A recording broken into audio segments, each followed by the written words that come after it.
Assalamu alaikum friends. In our today's video, we will guide you how to use if function with concatenate function in Microsoft Excel. So let's start the video. हम अपनी previous दो videos में आपको if function का और concatenate function का इस्तेमाल बता चुके हैं. आज की इस वीडियो में हम आपको गाइड करने वाले हैं कि किस तरह if function और concatenate function को एक ही फॉर्मूला में यूज करके जेंडर की बेस पर हम प्रीफिक्सेस यानी कि मिस्टर और मिस और नाम को कंबाइन कर सकते हैं. तो चलिए प्रैक्टिकली आपको परफॉर्म करके दिखाते हैं. अपने कीबोर्ड से इज इक्वल टू का साइन प्रेस करें और इफ लिखेंगे तो आपके सामने फॉर्मूला सजेशन लिस्ट अपीयर हो जाएगी. टॉप में इफ लिखा हुआ है, इसको आप टैब प्रेस करके सिलेक्ट कर लें तो ब्रैकेट स्टार्ट हो जाएगी. अब सेंटेक्स्ट में फर्स्ट सजेशन जो है वो लॉजिकल टेस्ट है. यहाँ पर आपने लॉजिकल टेस्ट प्रोवाइड करना है जिस लॉजिकल टेस्ट को इफ का फॉर्मूला रन करेगा. तो इसके लिए हम जेंडर का कॉलम से मेल वाला सेल जो है वो चूज करते हैं और इज इक्वल्स टू का साइन प्रेस करके इन्वर्टेड कॉमास में मेल लिख देंगे और कॉमा प्रेस कर देंगे. तो लॉजिकल टेक्स्ट हमने इसको जो प्रोवाइड किया है उसका मतलब है कि C2 में अगर मेल है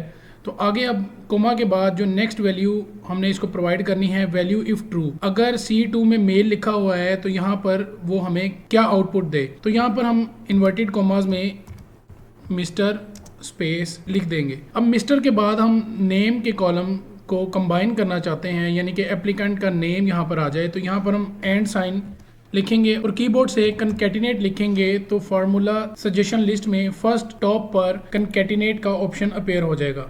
टैब प्रेस करके इसको सिलेक्ट कर लें और ब्रैकेट स्टार्ट हो जाएगी. अब हमने टेक्स्ट सिलेक्ट करना है तो हम एप्लीकेंट नेम वाला सेल सिलेक्ट कर लेंगे और ब्रैकेट क्लोज कर देंगे और इसके बाद कोमा प्रेस करेंगे तो हमारी फर्स्ट जो आर्ग्यूमेंट है इफ फार्मूला में यानी कि वैल्यू इफ ट्रू वाला तो वो हमने कंप्लीट कर लिया है. अब यहाँ पर हमने वैल्यू इफ फॉल्स का आर्ग्यूमेंट देना है. तो इसके लिए हम लिखेंगे इन्वर्टेड कॉमास में MS full stop space inverted comma close. यानी कि अगर उसको C2 में मेल मिलता है तो वो ट्रू आर्ग्यूमेंट सेल में ले आए और अगर वहाँ पर मेल नहीं लिखा तो वो मिस. और उसके बाद हम एंड साइन के बाद कंकैटिनेट यूज़ करके एप्लीकेंट का नेम सिलेक्ट कर लेंगे और ब्रैकेट क्लोज कर देंगे.